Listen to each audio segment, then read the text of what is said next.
Et bonjour à toutes, bonjour à tous. Vraiment, je suis content d'être avec vous ce matin pour parler de l'Olympique de Marseille. On va débriefer un petit peu le match parce que je sais qu'il y a eu un excellent talk show hier soir. Je sais pas si vous l'avez vu. Ne perdez pas cette habitude parce que c'est une émission de qualité où on parle vrai de Marseille. Pendant plus d'une heure, on débriefe tout ce qu'il y a, tous les sujets. Hier soir, il y avait du Michel Aliaga, du Romain Canuti, du Sébastien Volpe. Il y avait Maël aussi qui a été notre invité, excellent aussi. Vraiment, j'ai eu du plaisir à regarder cette émission. Donc n'hésitez pas, le talk show en replay sur lefosséen.fr ou sur Twitch d'ailleurs, vous pouvez le retrouver sur cette chaîne en replay. Donc n'hésitez pas à aller vous le refaire, vous l'avez pas vu. Voilà, c'était juste une petite promo interne pour commencer. Et bonjour à tous les fans, tous les fidèles qui sont dans le chat. Fan, c'est nul comme mot, excusez-moi, je sais pas pourquoi je dis ça. A7, alors à chaque fois, dis-moi comment, est-ce qu'il y a des et? Qu'est-ce qu'il faut dire les et? Est-ce que c'est à l'espagnol ou pas ton pseudo? Je me rappelle jamais. Je vais essayer de me rappeler une bonne fois pour toutes. Merci en tout cas à toi pour ta fidélité. Sans pareil, 10 mois d'abonnement et en tout cas, mais dans le chat, t'es toujours là, donc ça fait vraiment plaisir pour tout ça. Et ouais, Michel, il est très bon, bien sûr, bien sûr. Et je le remercie d'ailleurs parce qu'il m'a cité dans l'émission. Ça fait quand même plaisir d'être cité par Michel Aliaga. Donc voilà. A7. A7, comme l'autoroute du soleil. Ah ben c'est bon, c'est noté. Moi j'avais envie de le dire à l'espagnol, mais ça ira sur A7. Super, l'autoroute A7. Eh ben, c'est très bien. En plus, je l'apprends souvent. Trop souvent. Alors d'ailleurs, petit débat sur l'autoroute A7. À un moment donné, il faut quand même qu'il fasse quelque chose, quoi. Toujours à hauteur de Montélimar, c'est une galère absolue. Enfin, je sais pas ce que vous en pensez pour ceux qui l'apprennent, mais moi, je me retrouve toujours en galère à Montélimar. C'est un délire. C'est un délire, l'autoroute A7. Bref, c'est pas le sujet. Salut à tous, ça fait plaisir d'être là. Il était sceptique, Michel. Ouais, moi, je le trouve quand même plutôt positif après un nul à domicile.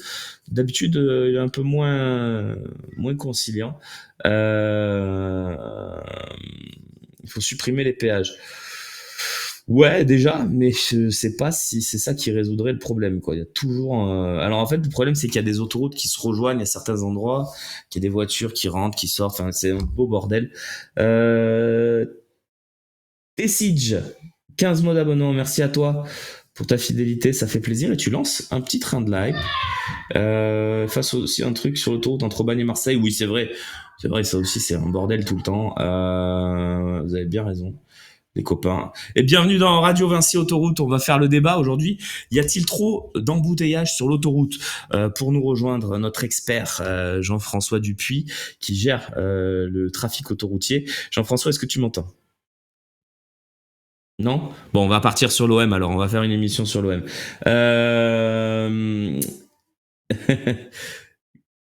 Conciliant avec Harry, t'es dur avec Enrique. Ah ouais, avec mon chouchou Luis Enrique, c'est vrai qu'il a été dur. Lançon de Provence, ouais, bah oui, t'as raison, Nico. C'est vrai que après Lançon de Provence, c'est vrai qu'il y a le péage, donc c'est vrai que tu peux te retrouver dans des galères.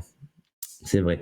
Pour ou contre la pause obligatoire pour les routiers? Alors la pause, elle est obligatoire pour tout le monde. 2 heures, on roule 2 heures, on s'arrête, on boit un petit café, on va faire un petit pipi, on détend un peu les jambes parce que c'est comme ça qu'arrivent les accidents. Donc surtout, faites votre pause après 2 heures de route.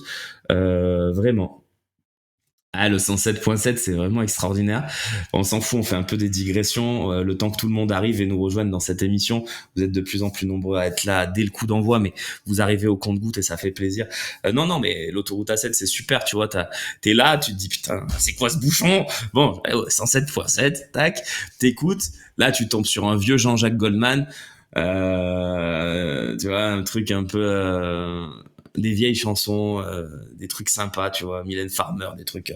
Tu te dis mais bordel, mais arrêtez avec ces chansons de merde, on veut juste savoir si on va rester 1 heure dans les bouchons. T'es là, tu te dis bon, le délire, il est sympa. Bon, on va quand même écouter la chanson parce qu'on n'a pas le choix. Des fois, c'est pas mal. Ouais, je marche seul, voilà, des trucs sympas, exact, nono. T'es là, tu te dis bon, t'es tendu, t'attends le flash. Tu vois, t'attends le flash, tu te dis bon, qu'est-ce qu'il va nous annoncer le gars? Et le gars il commence, il dit bon, ça va. ça va, le trafic est plutôt correct. Tu dis, mais non, je suis dans le bouchon, il est pas correct du tout le trafic. Du bon petit, alors évidemment, sur la 7, l'autoroute du Soleil, petit ralentissement, ça roule en zigzag, ça roule en accordéon. Faites attention, hein, surtout, des fois ça roule un peu, puis ça freine. Alors, pas d'accident majeur, évidemment. Bien sûr, la zone orange Montélimar est toujours un peu tendue. Et là, tu te dis, bon, c'est quand même galère, qu'est-ce que c'est que cette histoire, je vais y passer combien de temps? Et là, il t'annonce la durée. Et là, tu serres un peu les fesses, tu dis, bon, pour traverser la zone, il vous en faudra plus de 30 minutes supplémentaires par rapport à votre trajet d'origine. Et là, bon, 30 minutes, ça va, c'est galère, mais ça va. Après, quand il t'annonce 2 heures, tu commences à mettre Waze, tu te dis, bon, itinéraire bis, faut que je sorte de cette galère. Bref, voilà. Je sais pas si vous avez vécu les mêmes choses, mais moi, en tout cas, moi, c'est un truc vraiment galère. Non, vous n'êtes pas d'accord? Vous avez pas vu? T'as pris quoi au déjeuner? J'ai absolument rien pris. Je suis à jeun, prêt pour une piqûre, même si j'ai pas à faire de prise de sang. S'il y a besoin, les infirmiers, n'hésitez pas, venez faire la prise de sang. Je suis totalement à jeun. Les antibiotiques ont bien marché. Oui, alors j'ai eu une galère sur les antibiotiques aussi, parce que comme j'ai des enfants, je les laisse pas traîner n'importe où, et je les ai rangés à un endroit. Et le truc, c'est que je me rappelle pas où, donc j'ai pas fini mes trucs d'antibio. Bon, c'est pas grave, il m'en manquait 1 ou 2 jours, mais c'est quand même compliqué. On va pas faire du. Non, je suis pas du tout. Alors, sache, moi, Piti le bossu, je ne suis jamais bourré. Je bois très très peu d'alcool. Vraiment, c'est un truc. Je bois vraiment quand avec des amis, ou en famille, quand il faut un petit peu pour. Mais c'est pas un truc. Moi, je suis plus soda personnellement. Vous le voyez sur mon corps d'ailleurs. Donc, double page sur Greenwood. Ouais, c'est vrai dans l'équipe. Je pense que. Bon, après, Greenwood, il crève l'écran quand même. 3 buts en 2 matchs. On va partir sur le foot et sur l'OM. Tiens, d'ailleurs, Ro a-t-il une autoroute pour être titulaire? Bravo, bravo Loul. Alors, moi j'ai envie de vous dire un truc. D'abord, je vais faire en deux parties. Je vais d'abord vous demander, via un petit sondage, grâce à l'excellent Loïc Lachaud, si vous êtes content de ce que vous avez vu dimanche. Est-ce que vous êtes content du match de l'OM contre Reims? Moi, oui. Donc, j'aimerais juste avoir votre avis. Et ça me servira de base pour après partir sur d'autres sujets, juste pour savoir. Donc, techniquement, on va lancer un petit sondage. Vous allez pouvoir répondre évidemment via le chat du Phocéen, oui, non.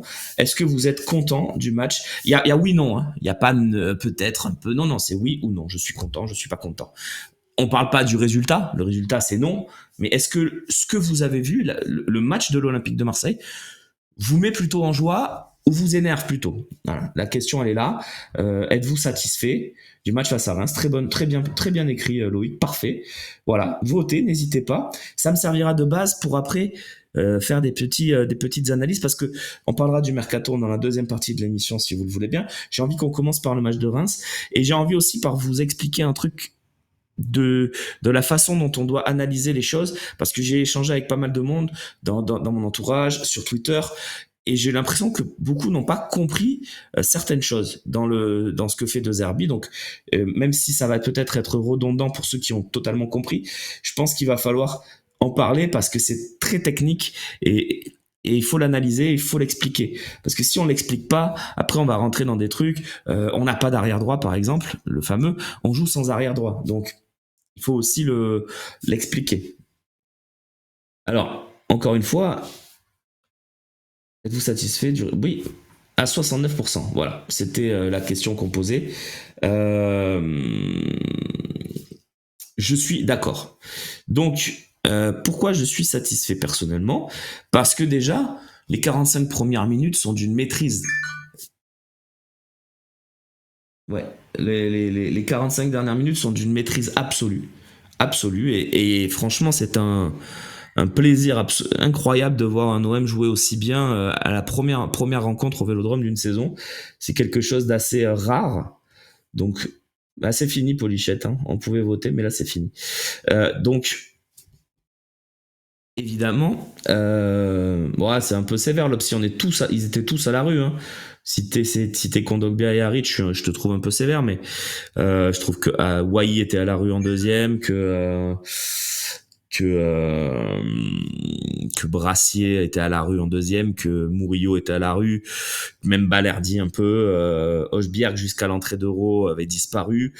Voilà, évidemment que là, ça a été très très dur la reprise de la deuxième. Mais dans l'absolu, si on joue tous les matchs comme ça au Vélodrome, avec de l'intensité, de la maîtrise, le premier but est par exemple extraordinaire dans sa construction.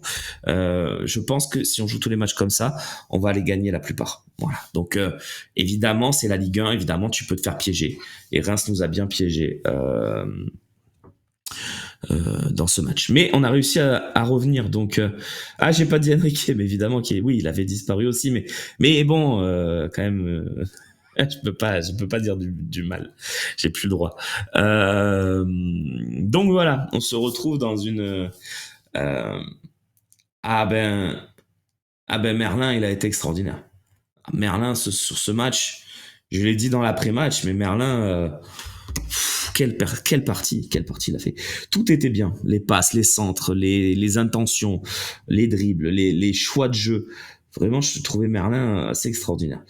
Le blackout, évidemment que c'est quelque chose qu'il va falloir corriger. Après, ça fait partie du foot. Reims, il rentre avec des intentions totalement différentes en deuxième. Ils te mettent sous pression. Toi, t'arrives plus à sortir les ballons. Et pendant 15 minutes, t'as pas la solution. Et du coup, t'es piégé. Tu prends 2 buts de l'espace parce que le premier d'Akiemé, honnêtement, c'est des buts que je vois que l'OM encaisser à chaque fois. C'est des ballons repoussés, et le mec il fait une frappe en fermant les yeux, elle arrive à l'endroit parfait. Bon. Et le deuxième, bon, après un but de l'espace avec 2 erreurs de Murillo et Balerdi notamment. Voilà, c'est compliqué. Mais alors, je vais vous expliquer juste. Évidemment, vous avez, je pense, la plupart compris, mais il faut quand même le dire. On a une structure défensive en 4-2-3-1, 4 défenseurs à plat sur le match. Je vais analyser sur ce match. Et c'est la même chose qu'on a vu à Brest. Il n'y a rien de nouveau. C'est la même chose qu'on a vu en prépa. C'est pour ça que je me permets de dire que j'ai compris, parce que j'ai bien vu tous les matchs de prépa. On a une défense structurelle à 4. Là, c'était Merlin, Balerdi, Brassier, Balerdi plus exactement, et à droite, Murillo. Ça, c'est la défense structurelle à 4. Quand on défend, quand l'adversaire a le ballon, on se replace. On a cette défense avec Højbjerg, Kondogbia, plus les ailiers qui jouent le rôle de milieux latéraux, Greenwood et Enrique, plus les 2 restants, Harit et Wai, pour faire les premiers pressings. Ça, c'est la structure défensive. Par contre, quand on a le ballon, toujours, dans tous nos matchs pour l'instant, on a joué avec 3 centraux. Là, c'était Murillo, Balerdi, Brassier. 2 joueurs pour faire les premières relances, les vraies premières relances. Bien sûr, Balerdi, Murillo et Brassier ont le droit aussi de faire une relance. On l'a vu, Balerdi à Brest en a fait beaucoup. Mais t'as Kondogbia et Højbjerg vraiment qui sont devant la défense. J'ai une sale tronche ce matin. Ah bon? Pourtant, je suis plutôt en forme. Si t'as regardé les 5 premières de l'émission, j'étais quand même un peu au taquet. Bon, bref. Højbjerg, Kondogbia devant la défense. Puis, là, on a 4 joueurs pour entourer Eli Wai, avec deux purs ailiers, en fait, qui sont Merlin. C'est pour ça que ceux qui disent « Ouais, Murillo, il est pas monté, mais Merlin, il a passé son match à monter. » Ils n'ont pas joué le même poste. Ils n'ont pas joué le même poste. Murillo, il a joué défenseur central, et Merlin, il a joué ailier gauche. Greenwood, ailier droit, et Harit et Enrique qui tournent autour de Wai. C'est ça la structure de l'équipe. Et c'est pour ça que je crois que Jonathan Rowe va être vraiment très intéressant, c'est que c'est un joueur à l'aise dans l'axe, on l'a vu à son entrée, mais qui peut jouer aussi à gauche. Donc le poste d'Enrique, il est totalement fait pour Jonathan Rowe. C'est pour ça que je pense, malgré tous les progrès d'Enrique, que Jonathan Rowe va vite prendre sa place. Donc on va avoir une équipe, et pareil, Harit, on va voir sur Carboni. Je suis pas sûr Carboni, on va voir, je connais pas. Donc on va avoir Greenwood à droite. Dans les matchs où on va mettre l'équipe type, encore une fois, l'équipe la plus en place, parce qu'après il y a des options, je vous expliquerai. Donc on a Greenwood à droite, on va avoir Merlin à gauche, et on va avoir Rowe plus Harit ou Carboni derrière Wai. Ça va être l'équipe type, entre guillemets, dans les matchs importants. J'entendais aussi l'option Koné hier dans le talk. Intéressant d'en parler. Si on a Koné, disons on sort Harit par exemple.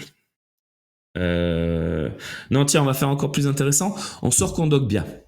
Et on met Koné dans le milieu de terrain, donc le 4-4-2, hein, ça change pas, avec Koné et Højbjerg devant la défense, plus les deux ailiers qui jouent milieu latéraux, j'ai déjà expliqué, on va dire Jonathan Rowe, on va pas mettre Henrique, on va mettre Rowe, et Greenwood, plus, allez, on va dire Carboni et Wai.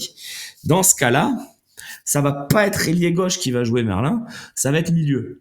C'est pour ça qu'on disait que Koné peut jouer plus haut. En fait, dans ce cas-là, on va avoir les trois de derrière, Murillo, Balerdi, Brassier.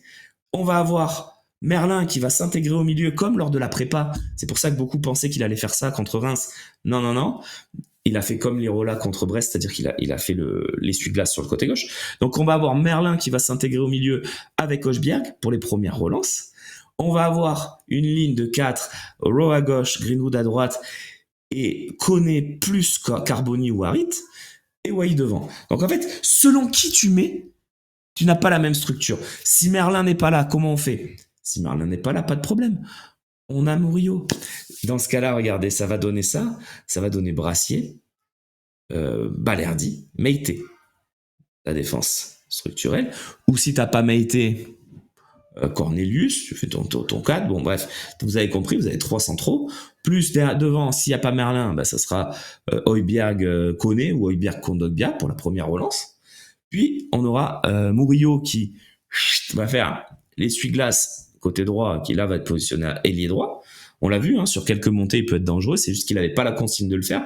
Murillo ou Sildilia, si Sildilia remplace Meïté, bref. Vous avez compris, ailier droit. Ailier gauche, on aura Jonathan Rowe. Et c'est là que Greenwood peut rentrer, jouer dans les deux milieux offensifs. On pourrait avoir Greenwood avec Harit, avec Carboni, peu importe.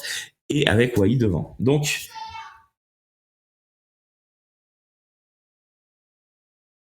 t'as peur de rien, Romain. Non, non, mais vraiment, pour le coup, je suis sûr de moi, j'ai tout compris du truc. Alors après, j'ai pas toutes les subtilités, à quel moment on déclenche telle zone, telle phase. Ça, il faut regarder encore beaucoup. Mais je suis persuadé de ce que je vous dis. Donc, si pas Merlin, tu tentes pas le même schéma avec Rongier. On peut aussi envisager effectivement que Rongier soit positionné latéral droit en phase défensive, qu'il intègre le milieu. C'est une très bonne remarque. Pour l'instant, j'ai pas intégré Rongier dans ma réflexion parce que pour l'instant, il n'est pas totalement revenu. Il est revenu sans être revenu. Je pense qu'après la trêve, effectivement, l'hypothèse Rongier va exister, effectivement. Mais je pense pas qu'il y aura Rongier à droite et Merlin à gauche. Je vous l'ai dit, à mon avis, il faut quand même trois centraux solides entre guillemets. Et Murillo rentre dans ce cadre-là, même si je le trouve pas extrêmement solide. Donc, mais c'est vrai que l'hypothèse Rongier existe, mais je pense qu'il y aura pas Rongier et Merlin dans ces rôles-là. C'est pas possible à mon avis.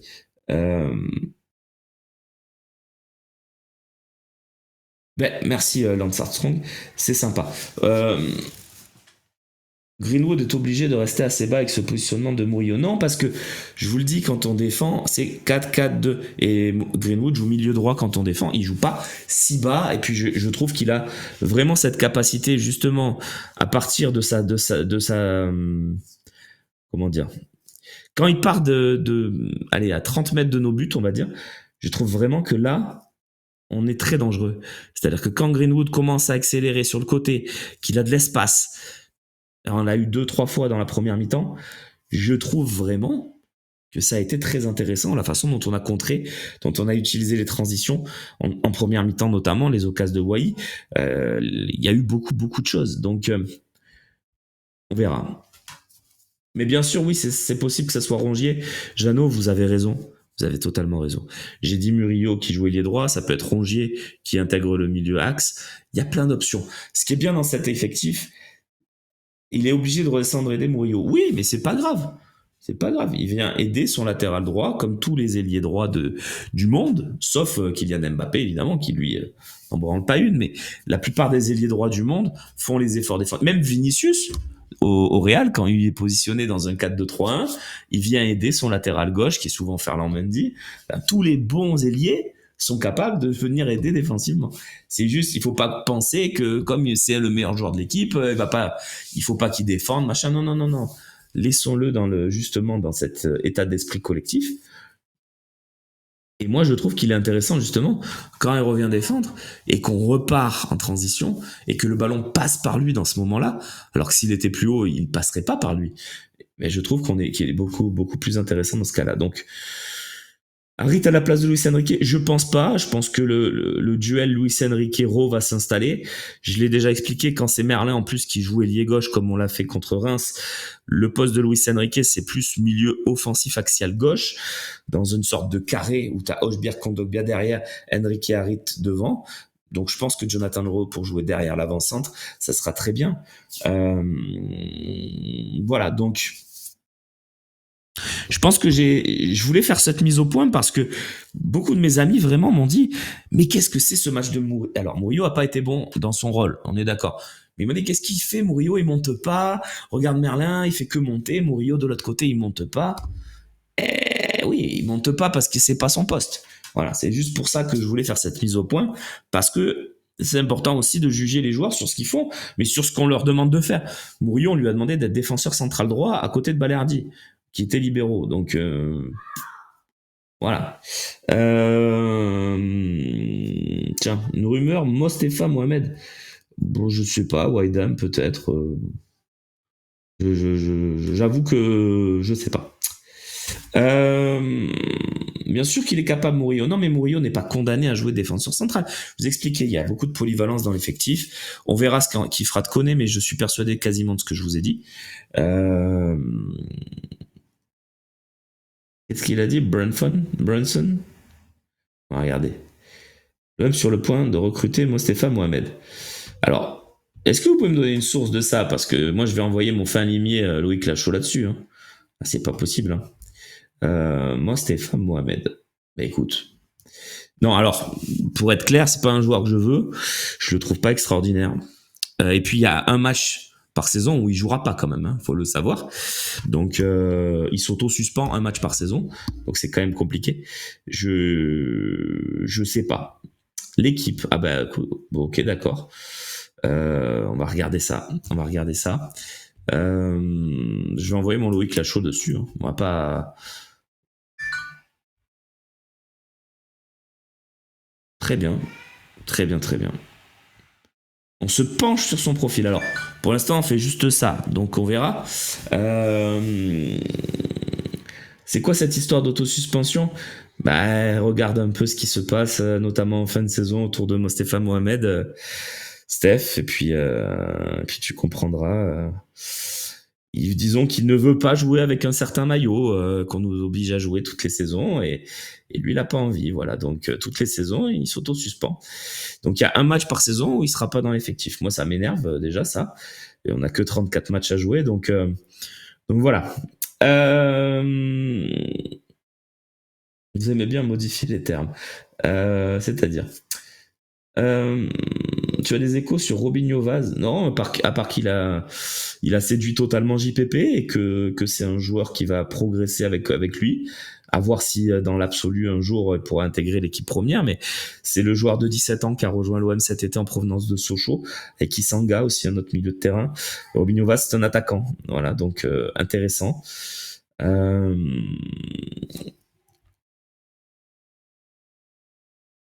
prend que des mecs avec qui on peut créer des polémiques. Non, mais voilà. Donc, moi, je vous donne juste. Ça serait un beau clin d'œil à l'époque Mido Drogba, maintenant Mohamed Wahi qui est fan de Drogba. Ouais, bah c'est tout alors le clin d'œil. Hein.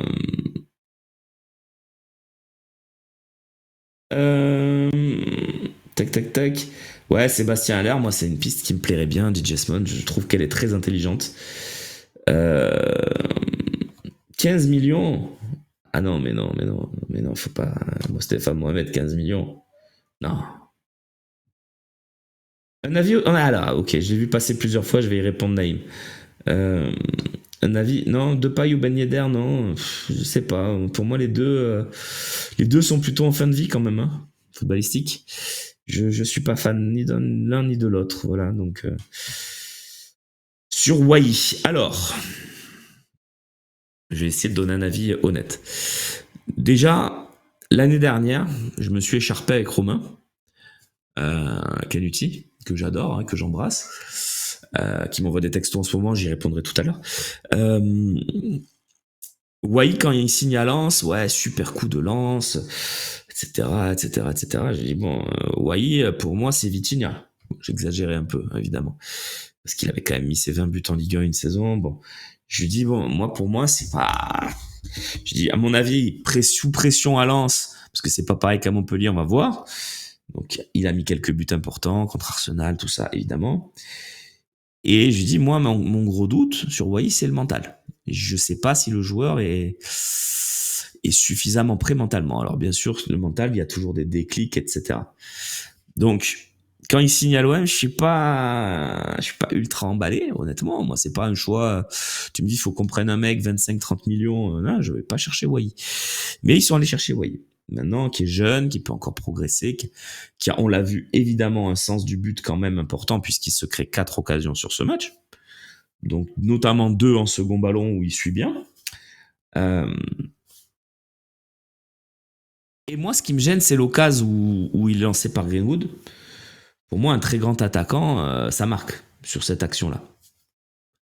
Les autres, je l'ai dit déjà, le coup de tête, bon, le coup de tête peut mieux faire, peut peut-être la contrôler, bon, ok, mais un attaquant peut la rater celle-là.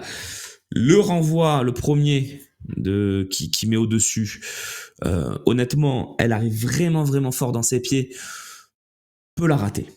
Peut la rater, je suis pas exigeant sur celle-là. Après, ah ben j'ai pas écouté l'avis de Riolo, tu vois, mais en tout cas c'est le mien. Euh, Après pour les 2 autres occasions, j'ai beaucoup plus de mal. Celle, je vous le dis, sur le lancer de Greenwood où il frappe une vieille frappe de vieille du pied gauche. Soit tu mets un très beau tir pied gauche et ok, soit tu te mets sur ton pied droit, tu prends le risque. Mais bon, je suis peu gêné par cette action-là.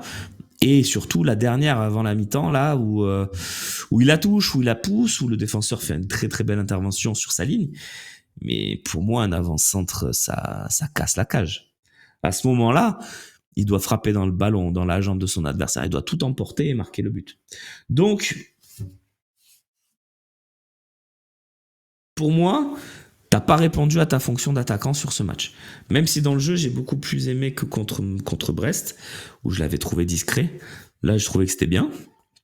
Mais quand tu manques deux occasions énormes, une très grosse et une de plus en plus avec cette tête, à un moment donné, tu vois, il va falloir un peu... Alors je l'enterre pas évidemment, c'est qu'un premier match. Tiens, faut pas l'enterrer, mais on peut se poser des questions, c'est exactement ça. Et du coup, j'en viens à la dernière partie de cette émission, on va parler du mercato. Euh, Parce que on a perdu Mumbagna, bon, qui n'était pas une concurrence extraordinaire pour Wai. Mais justement, est-ce qu'on ne doit pas profiter de cette blessure-là pour aller chercher un vrai bon attaquant? Parce qu'on parlait en début de mercato de Wang de Wolverhampton, on parlait de Nketiah, on parlait de très bons attaquants. Est-ce qu'on ne doit pas aller chercher un très bon attaquant? Je dis pas pour enterrer Wai et le mettre en doublure, mais est-ce qu'on ne doit pas aller prendre un mec qui va lui jouer vraiment une concurrence importante, un peu comme Carboni va la jouer avec Harit, un peu comme Rowe va la jouer avec Enrique. Euh, Est-ce qu'on doit... Avec quel sous? Tu sais, il y a les prêts qui existent, il y a Chelsea qui a 43 joueurs. Tu peux aller te dépatouiller à chercher un attaquant. Si tu es malin, tu peux y arriver. Donc, Anis Moukoko, on verra. Moukoko, je sais pas, ça fait partie des bons joueurs sur lesquels on était. Donc, peut-être. Voilà, donc... Ben Yedder libre, peut-être. Après, il y a un gros problème, Xav, sur Ben Yedder. C'est que Ben Yedder, il a 2 grosses affaires de mœurs très compliquées aux fesses, sans vouloir faire de jeu de mots maladroits, mais il a quand même 2 plaintes très, très importantes et plutôt étayées. Il a plus exactement une plainte et une affaire, parce que je crois qu'il n'y a pas de plainte dans l'affaire, dans la première affaire en fait. Mais je sais pas si le contexte fait, joueur de 34 ans en plus, 35 peut-être même, je sais pas si le contexte fait qu'il faut aller chercher Ben Yedder. Ceci étant dit, très bon attaquant, et évidemment, s'il est dans un état de forme acceptable, bien sûr que Ben Yedder est un bon joueur. Ah, faut pas comparer Greenwood et Ben Yedder, les deux cas n'ont rien à voir du tout, Arnaud. Rien à voir du tout. Donc, mais regardez vraiment, il y a des enquêtes, notamment de l'équipe, sur la première affaire Ben Yedder qui était pas sortie, où il aurait été couvert par je veux pas dire de bêtises, je veux pas donner de nom qui soit pas le bon, mais par quelqu'un qui a été président de Monaco d'ailleurs. Voilà, donc compliqué. Mais moi, je vous le dis, moi, si je fais le mercato de l'OM, là, vous me dites, il reste 3 jours, vas-y, complète l'équipe. Je prends juste un 9. Finito pipo, on touche plus à rien. Alors, je vais parler des lofters après, évidemment, il faut les faire partir. Mais on vend pas Meite, on vend pas Harit, on touche pas Kondogbia. Pour moi, l'effectif, il est bon. Donc, il manque un 9. Et je mettrai toute mon énergie pour trouver un 9 de très haut niveau. Voilà. Je prendrai pas Mostefa Mohamed, je prendrai pas Neil Mopé, même si je préfère Neil Mopé à Mostefa Mohamed. Mais et non, Thermix, je l'ai expliqué en début d'émission, on ne joue pas avec des arrières droits. Donc non, je prendrai pas d'arrière droit, les gars, ça sert à rien, on joue sans arrière droit. Donc je vous l'ai expliqué par A plus B tout à l'heure avec la démonstration tactique démonstration tactique, c'est peut-être un grand mot, mais j'ai essayé de vous expliquer ce qu'ils ont mis en place. Murillo, c'était pas au niveau, mais il a pas joué arrière droit. Bref, refaites-vous le début d'émission si vous voulez. Murillo, ça a pas été bon, il a fait un mauvais match, ça je suis d'accord, dans son rôle de défenseur central droit. Donc si tu veux prendre, pour moi on l'avait, hein. Je veux dire, tournez-le dans tous les sens. Mbemba dans ce poste, il était parfait. Voilà, on le tournait dans tous les sens que vous voulez. Il y a des erreurs, pour moi, tu joues ce système, tu mets Mbemba, il n'y a pas de débat. Voilà. Sildilia, il est pas au niveau, pour moi, c'est pas un joueur assez bon. Je sais que beaucoup l'aiment bien, moi je trouve pas. Voilà. Moi, si c'est pour prendre Sildilia, je garde Meite. Pareil, si c'est pour prendre Adli, même si je crois qu'il va aller à la Fiorentina, je garde Harit. Donc, bah oui, c'est assez bizarre que certains ne voient pas le poste des joueurs, parce que vraiment, on a joué dans ce système en 3-2-4-1, et c'est plutôt très clair. Donc, je sais pas.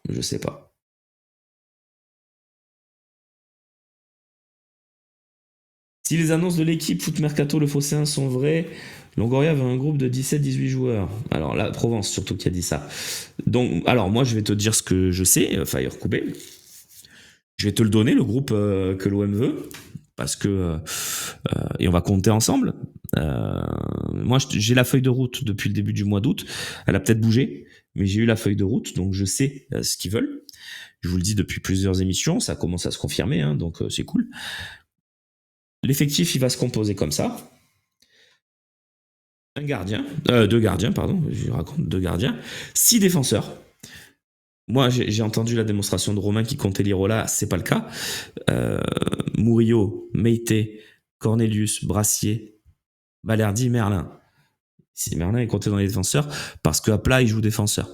Et parce que quand tu composes ton équipe, tu l'as fait quand même en 4-2-3-1, et après, ça évolue en phase offensive. Donc, tu as tes 6 défenseurs. Je reviendrai sur le Calirola après. Donc, ça fait 8. Ajoute à ça Kondogbia, Hochbjerg, Koné, Rongier, ça fait 12. Ajoutez à ça 7 joueurs offensifs. Donc ça fait 12. J'ajoute Greenwood, bien sûr. Greenwood, Harit Carboni, Enrique, Rowe, ça fait 17, plus les 2 avancantes, donc Wai et la recrue. Donc 19 joueurs, ça monte à 20 avec l'Irola. L'Irola qui est un joueur couteau suisse, qui peut jouer arrière gauche, arrière droit, ailier gauche, ailier droit, dans l'idée de Zerbi, et qui est un joueur qui est pas problématique et qui va compléter l'équipe. Donc moi je vous dis, il est plus de Zerbi sur un poste, sur un effectif à 20 joueurs. Voilà. La doublure de Greenwood, il n'y en a pas, mais techniquement, Harit peut jouer à ce poste, Rowe peut jouer à ce poste. Tu peux aussi avoir un système où c'est Murillo qui fait le truc qu'a fait Merlin hier soir. Donc il n'y a pas de doublure à proprement parler de Greenwood, et il n'y en aura pas. Donc j'ai dit 19-20 joueurs avec l'Irola. Donc en fait c'est 17-18 joueurs de champ, mais c'est 20 joueurs. Voilà. Complétez ça avec Sternal, avec Abdallah, avec Lafont, avec quelques jeunes qui vont faire partie du groupe élargi, mais le groupe de base, il sera de 20 joueurs. Voilà, je ne peux pas être plus clair. Vous avez remarqué que je n'ai pas cité. J'avais compté 21 avec Rowe et Sternal. Ben non, du coup non, puisque je n'ai pas compté Sternal. Mais Donc ça fait 20. Tu peux rajouter Sternal, ça fait 21 si tu veux. Moi je dis 20 plus les jeunes. En fait l'idée c'est ça, c'est 20 plus les jeunes, à peu près. Donc un problème majeur, on a 5 joueurs sur les bras. Alors c'est pour ça, moi je vous dis, le truc Harit Meite, j'y crois pas. C'était pas, moi on m'avait pas dit ça. Donc moi j'y crois pas. Tant que je vois pas, j'y crois pas. Je pense pas qu'il y aura de départ d'Harit, je pense pas qu'il y aura de départ de Meite. On verra. 3 jours de mercato, c'est long. L'année dernière, ils font Touré et Meite dans les dernières heures. Donc, c'est pas impossible qu'ils le fassent, le Meite Sildilia. Moi, j'y crois pas. Oui, j'ai pas compté Blanco, mais Blanco, il est blessé à la cheville. Et Blanco, il va devenir 3e gardien et il va partir au mercato d'hiver. Donc, ou Yazice, j'ai vu passer ton message tout à l'heure. Yazice, pour moi, c'est plus un milieu offensif. Je sais qu'Alil, il a dépanné en pointe, mais Yazice, c'est plus pour jouer dans les rôles de Darid, de Carboni, de Luis Enrique hier soir. Donc moi, je ne prends pas. Même si joueur intéressant. Pardon, j'ai perdu ma voix. Donc, le panic buy de l'attaquant nous pend au nez. Bien sûr, Steph, bien sûr. Évidemment. Et il faut en prendre un. Parce que... Enfin, il faut en prendre un. Encore. Il reste 13 matchs à jouer jusqu'au prochain mercato. 13. C'est pas énorme. Donc c'est vrai que là, jusqu'à Noël, jusqu'au cadeau de Noël, on n'a que 13 matchs de l'OM. Voilà. Yazici, le sosie de Slim. Le sosie absolu de Slim, tout à fait. Je verrai qui en neuf, mais c'est une très bonne question. C'est une très bonne question. Je n'ai pas d'idée. Je ne sais pas. Je l'ai déjà dit, oui, Mateta, t'as raison, Jeannot, je l'ai déjà dit.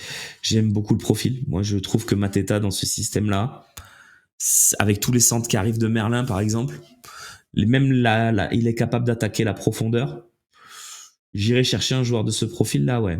Un Mateta, ouais. Ouais, ça me plaît. Giovanni Simeone, c'est pas mal, c'est toujours un peu le même style. Alors, ne vous emballez pas sur des Vlahovic, les gars, on n'a pas 40 millions, 50 millions à sortir. Sorloff, il a changé de club, il a signé à l'Atlético, je crois. Je dis peut-être une bêtise. Donc, moi, oui, à l'heure, c'est bien.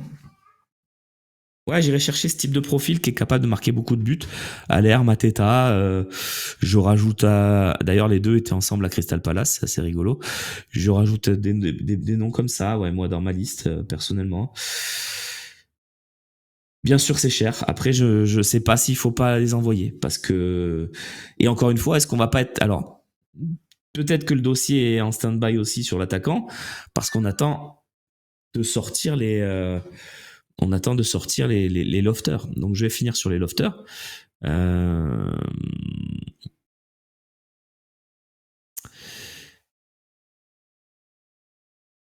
Ouais, bon. Ok, merci Loïc qui m'envoie une info. Le mercato saoudien va fermer le 2 septembre, voilà, plutôt qu'en octobre comme prévu initialement. Donc ça pourrait accélérer certaines choses aussi. Oui, c'est vrai. Merci beaucoup Loïc pour cette petite info qui tombe, ça fait plaisir. Samuel Omerodjon, il a signé à Porto à 7. Donc je pense que c'est pas possible. Si, je crois qu'il a signé à Porto, il me semble. Habib Diallo, il a été prêté dans un autre club saoudien, je crois. Il a fait un petit transfert interne en Arabie Saoudite. Mateta, je pense que c'est 30. Ouais, j'ai vu du 50, non, moi je pense que c'est 30. C'est du même acabit que Wai en termes de tarifs, à mon avis. Mais pareil, Mateta, est-ce que tu peux pas aller le gratter en prêt dans les dernières heures? Je sais pas, j'en sais rien. Les lofters. Qui pourrait m'intéresser à Chelsea? Raheem Sterling. Non, je rigole, je sais pas, j'en ai aucune idée, mais ils ont beaucoup d'attaquants. Moi, tu vois, je pensais à Broja. Mais Broja, il devait partir à Ipswich, et puis finalement, il est blessé. Voilà, il y a beaucoup de joueurs à Chelsea, et je pense qu'il y a moyen. Après, tu vois, je voyais Lukaku. Lukaku, il part à 30 millions à Naples. Bon, le salaire est pas le même. Mais tu vois, Boyi, presque 30 millions et Lukaku, ça me fait un peu rager, quoi. Je me dis, putain, Lukaku, le gars, il parle français, il peut pas s'intégrer à Marseille, ça peut pas l'intéresser, tu vois. Donc, oui, je sais le salaire, je sais. Mais jamais je prends Lukaku. Mais les gars, Lukaku, Lukaku, c'est du niveau, enfin c'est incroyable Lukaku. Je sais pas, je crois que vous vous rendez pas compte. Broja, c'est cataclysmique. Je sais que c'est pas fou, je suis d'accord. Il y a Anthony Martial aussi. Anthony Martial, c'est pas si mal, même si dernièrement c'est quand même compliqué. On va se taper Simon Banza. Piste du mois de juin, Simon Banza, attaquant qui joue à Braga, qui a joué à Lens. Je suis pas fan, voilà, donc il y a d'autres numéro 9 belges intéressants. Si tu veux, si tu veux. Lukaku, il nous donne pas l'heure, il est trop instable. Bien sûr qu'il est instable, mais Lukaku, tous les jours, quoi. Enfin bon, bref, c'est pas le débat. Retour de Michi ou Milik. Michi, il a signé en Turquie. Hein. Je crois qu'il peut pas plus bouger. Et Milik, il a plus de genoux. Non, ce qui serait drôle, c'est qu'il fasse revenir Bamba Dieng. Ce sera pas le cas, mais ça aurait été rigolo. Terminer les deals avec Braga. Oui, vous avez raison. Alors, les lofters, on va finir avec ça. Après, je vous libère. De toute façon, cette semaine va être très intense. Je vous annonce pas tout de suite qu'on va faire une émission le dernier jour du mercato, mais on va probablement en faire une, vous nous connaissez. Openda. Openda. Michi, je signe tous les jours. Ben moi non. Michi, c'est bon quoi. On a vu à la suite de sa carrière. Bon après, il connaît bien le vélodrome, etc. Ouais, pourquoi pas en vrai. En vrai, pourquoi pas. Vous avez pas tort. Vous m'avez convaincu. Et Bamba de Lorient, mais pas le bon Bamba. Je pense que tu penses de l'autre Bamba qui a mis quelques buts en arrivant en Ligue 1. Non. Non, pour moi non plus. Moi, c'est un mec sur un coup de folie, il claque 5 buts en arrivant en Ligue 1 et après il disparaît. Donc non. Voilà. Poulsen, j'aime bien le profil, mais Poulsen, c'est vraiment un joueur très intéressant pour jouer les transitions. Et je trouve que on a ce qu'il faut dans ce style-là. Moi, j'aimerais un joueur capable de permettre de contourner les blocs bas. Voilà, vraiment. Et un œuf puissance qui était Mumbagna d'ailleurs qui peut aider dans ce rôle. Tu vois, si t'as Mumbagna hier qui rentre à la place de Wai et Ro à la place d'Enrique, je pense qu'on peut débloquer le match parce que t'as des centres de Merlin en voiture, voilà. Et Mumbagna, il a quand même montré sur des centres qu'il était capable de couper les trajectoires. Il a fait 2 ou 3 fois la saison dernière en quelques matchs. Je trouve qu'on a quand même perdu un bon joueur. Donc, tu vois, tu me dis Mostefa Mohamed ou Mumbagna, je préfère Mumbagna. Mais bon, c'est comme ça. Le loft. Oui, je fais beaucoup de digressions. Le loft.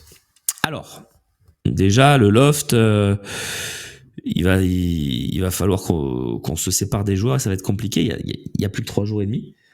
Il y a plus que 3 jours et demi. Alors, ce qui est important à dire, c'est que il faut les faire partir. Sinon, tu vas garder des joueurs qui ne vont pas jouer ni en réserve, ni en A, avec un salaire dantesque. Donc, il faut les faire partir. Voilà.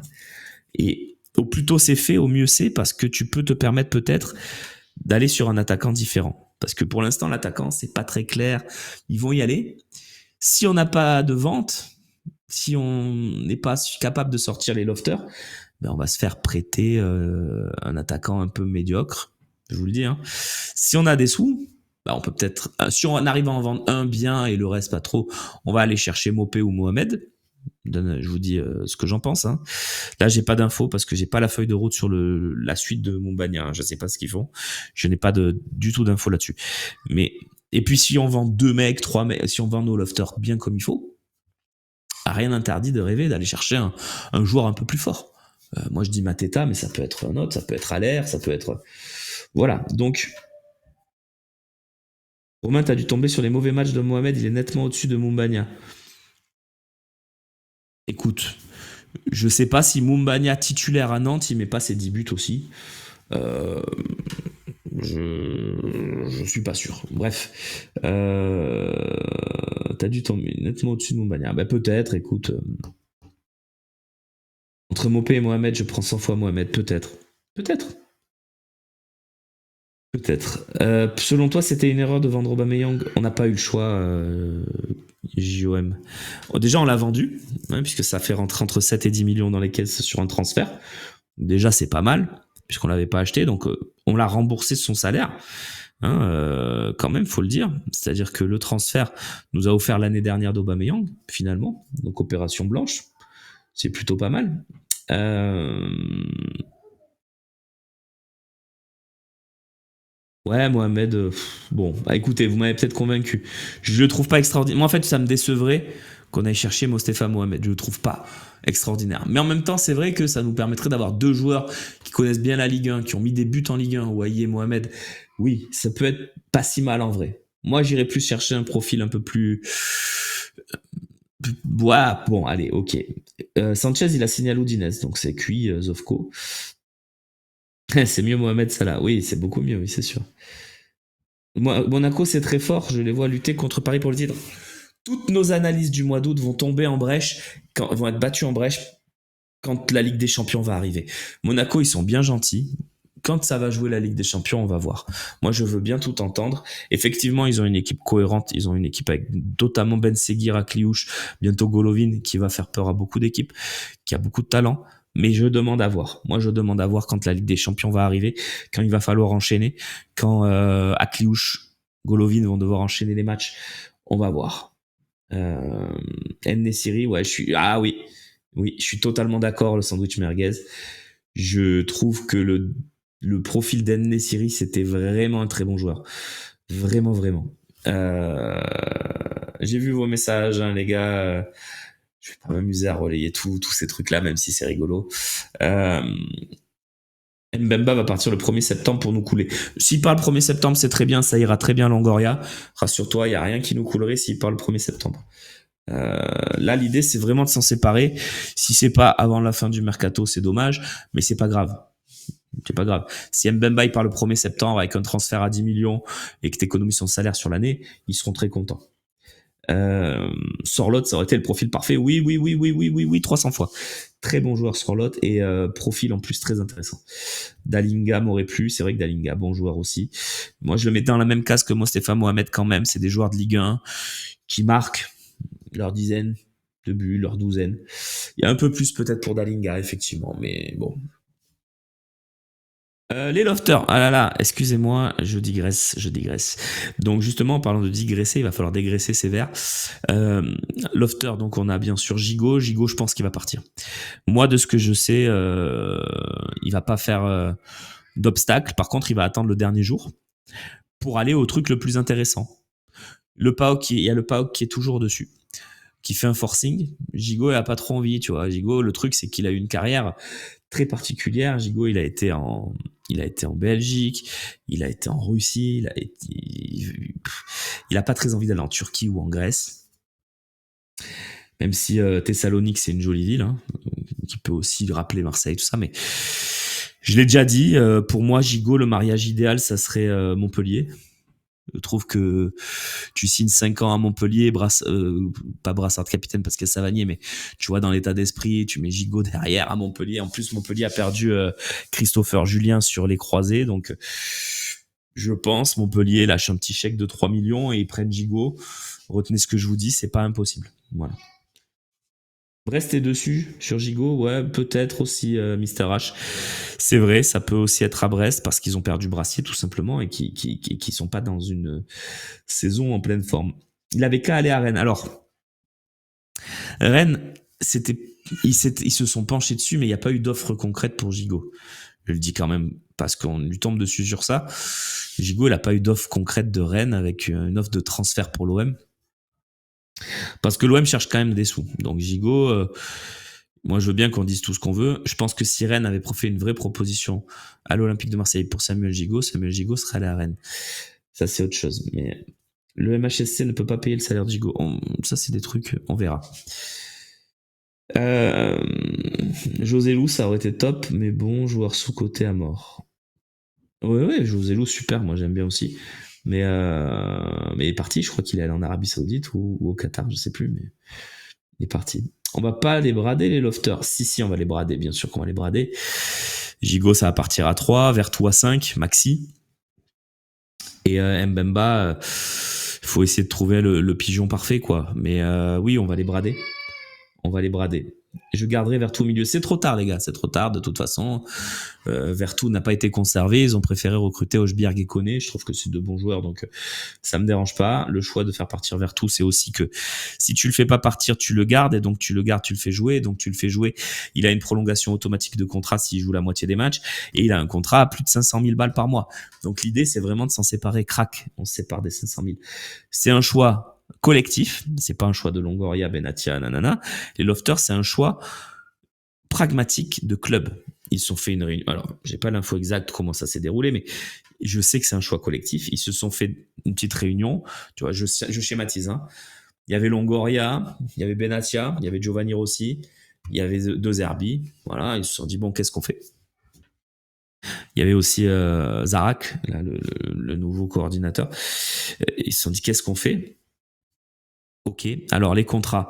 Klose, fin de contrat dans un an. Chut, Loft, qui en a d'autres? Mbemba, fin de contrat dans un an. Petit problème parce qu'on l'aime beaucoup, qu'il joue bien, que c'est un bon joueur. Bon, petit problème au genou en plus, donc et puis gros salaire. Loft. Gigot, plus qu'un an de contrat. Loft. Vertou. Alors Vertou, il a un an plus une option, donc oui, mais si on le met dans le loft, il n'y a pas l'option. Ok. Loft. Unai,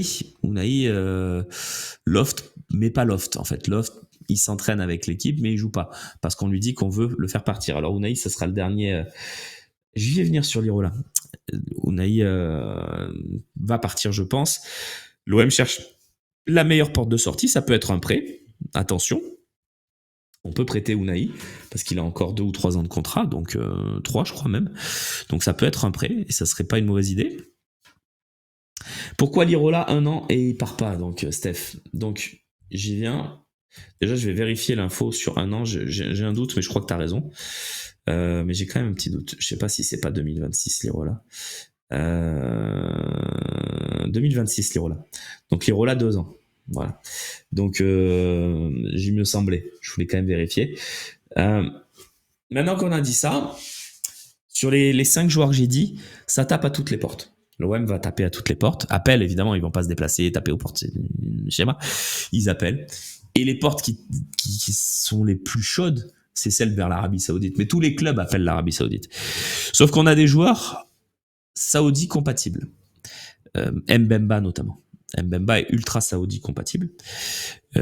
Gigot non, pas trop, même s'il y a une porte qui peut s'ouvrir sur un club, je sais plus le nom. Gigot, ça peut être un cas comme Alvaro, c'est-à-dire qu'il peut aller renforcer une équipe un peu intermédiaire en Arabie Saoudite, mais qui a pas d'énormes moyens. C'est pas impossible, même si Gigot a pas très envie d'aller là-bas, mais l'argent faisant peut aussi faire des choses. Vertou, on le sait, ça peut y aller au Qatar, en Arabie Saoudite, dans le Golfe. J'y crois pas trop, mais ça peut. Pour moi, Vertou, ça va signer en Serie A, au rabais, sur un transfert au rabais, et un peu comme on s'était séparé de certains joueurs comme Malinowski, etc. Et Unai est effectivement très saoudi compatible, évidemment. Je dis pas ça parce que les musulmans, etc., mais ça fait partie du package, c'est-à-dire qu'il y a cet aspect-là. Il y a aussi l'aspect international africain, parce qu'il y a énormément de Sénégalais, énormément de joueurs internationaux africains qui ont signé là-bas. Riyad Mahrez, il y en a plein. Bounou, il y en a énormément. Et les internationaux africains qui ont un nom qui sonne en Afrique, qui tape fort, un peu Aubameyang, hein, typiquement. Donc Unai, parce que Coupe du Monde exceptionnelle, bien sûr qu'il intéresse. Et Mbemba, meilleur défenseur de la dernière CAN en janvier. Donc voilà, on a des portes qui s'ouvrent pour ces joueurs-là. Le dernier joueur, c'est Ulysse Garcia. Alors là, on a moins de portes. Hein. Ulysse Garcia, on a plutôt des micro-fenêtres. Hein. Sur Ulysse Garcia, c'est pas... Bon, c'est des petites lucarnes sur Ulysse Garcia qui s'ouvrent. Ulysse Garcia, l'OM va essayer par tous les moyens de s'en séparer. Hein. S'il faut le donner, ils le donneront. Ils vont plutôt essayer de le vendre 1 ou 2 millions ou de le prêter avec option d'achat. Mais oui, il a beaucoup de contrats, Ulysse Garcia. Lui, c'est pas le même problème. Hein. Ulysse Garcia, ils l'ont vu. De Zerbi, il a dit non, Ulysse Garcia, vous êtes gentil, mais Loft. Voilà. Donc, et ça s'est passé pareil pour Sarr. pour Ndiaye, etc. En fait, il y avait un loft très dense dans l'esprit des dirigeants. Ils se sont séparés de ces joueurs-là au tout début du mercato, donc ça c'était bien. Mais voilà. Garcia à Brest, non, je pense pas. Soglo, ben, il va jouer avec la réserve cette année. Soglo, il est dans ce loft. Alors Soglo, je vous fais 1 minute sur Soglo parce qu'on va pas faire 10 heures non plus, c'est Soglo. Hein. L'OM essaye de le vendre comme ils ont vendu Bartou Elmaz. Très clairement, Bartou Elmaz est parti pour presque 1 million d'euros. Il a joué là contre Lille avec Fenerbahçe. L'OM essaye de trouver une porte de sortie honnête, c'est-à-dire entre 500 000 balles et 1 million d'euros de transfert. Un club intermédiaire, un club vraiment de seconde zone, pas en Ligue 1, plutôt Pays-Bas, un truc comme ça. Et il y a des pistes, il y a des clubs intéressés parce que Soglo fait quand même un très bon quart de finale aller de retour d'Europa League. Donc Soglo, il est intéressant. Donc voilà, Soglo est dans ce cas-là. Muguet, ça pourrait partir en prêt. Reynald, Soglo aussi d'ailleurs, hein, même si je crois qu'il n'y a plus qu'1 ou 2 ans de contrat pour Soglo. Enfin, c'est le contrat de Soglo, il est pas très clair. Je crois qu'il y a qu'1 an. Donc voilà. C'est possible que Muguet aussi retourne un peu en Ligue 2 pour les jeunes. Je pense qu'on a fait le tour. Ben Seguir a encore 1 an de contrat parce que ce qu'on n'avait pas su, c'est que quand l'année dernière on le prête en Suisse dans sa dernière année de contrat, on se dit bon c'est bon, on s'en est débarrassé, etc., etc. Sauf que pour le prêter, l'OM s'est dit si jamais il explose en Suisse, on va le prolonger d'1 an. Donc l'OM a prolongé le contrat de Ben Seguir d'1 an. C'est pour ça qu'il était encore olympien cette saison. Et ça, personne l'a vraiment su. Donc Ben Seguir a encore 1 an de contrat avec l'Olympique de Marseille. Voilà. Écoute, c'est pas habituel, Jeannot. D'habitude, je coupe vers 40. Mais là, il y a vraiment un sujet mercato. On est à 3 jours de la fin. Donc, je suis resté. Voilà. Le devoir m'appelle. Je crois que Lirola, merci. Ben, Lirola, il y a 2 ans de contrat. Lirola, pas joueur à problème. Lirola, 2 Herbie, il l'a déjà eu à Sassuolo. Lirola, joueur couteau suisse. Lirola, 20e homme de l'effectif. Et Lirola va rester, je pense. Voilà. Non, vous n'avez pas eu 30 minutes de 107.7, vous avez eu 2 minutes. Déconnez pas. J'espère à 7 que Martigues va s'activer sur Lafont, sur Abdallah. J'espère qu'on va réussir à les prêter, ces jeunes qui ont un contrat et qui peuvent être intéressants en Ligue 2. Moi, je serais très content pour eux. Je pense que Gaël Lafont n'a aucune perspective cette année, c'est mon avis, à l'Olympique de Marseille. Je pense qu'Abdallah n'en a quasiment aucune, si ce n'est pour jouer 20 minutes en tout et pour tout. Donc, je pense vraiment c'est extraordinaire. Je pense vraiment que ces joueurs-là vont avoir ce temps de jeu en Ligue 2 et que ça serait bien qu'on prête à Gaël Lafont. Voilà. Le club partenaire, il n'y a pas d'infos pour l'instant, mais effectivement, il l'avait dit, McCourt, dans son interview il y a quelques semaines. Allez, je vous laisse, évidemment. D'ailleurs, midi, c'est un journal important sur 107.7, donc n'hésitez pas à aller écouter ça. Voilà, j'espère que j'ai répondu à toutes vos questions, que vous y voyez plus clair sur la stratégie de 2 Herbie, c'était la première partie de l'émission, que si vous y voyez plus clair sur la stratégie du club, c'était la deuxième partie de l'émission. Je voulais vraiment faire ce débrief là avec vous, expliquer tout ça et voilà. Donc merci à vous, c'était cool. Merci à Loïc qui va faire du rap. Malheureusement, je suis désolé Loïc, mais c'est pas grave. Tu sais que t'aimes ton métier et que tu kiffes être là, donc tu vas faire du petit rap, à faire le montage pour le foot sur le Phocéen en replay, pour mettre les podcasts, parce que si vous le savez pas, on est en podcast sur le Phocéen, c'est gratuit, n'hésitez pas, venez écouter les podcasts, mettez-vous-les dans les oreilles quand vous faites du footing, on est là avec vous. Je vous embrasse et à très vite. Ciao les gars.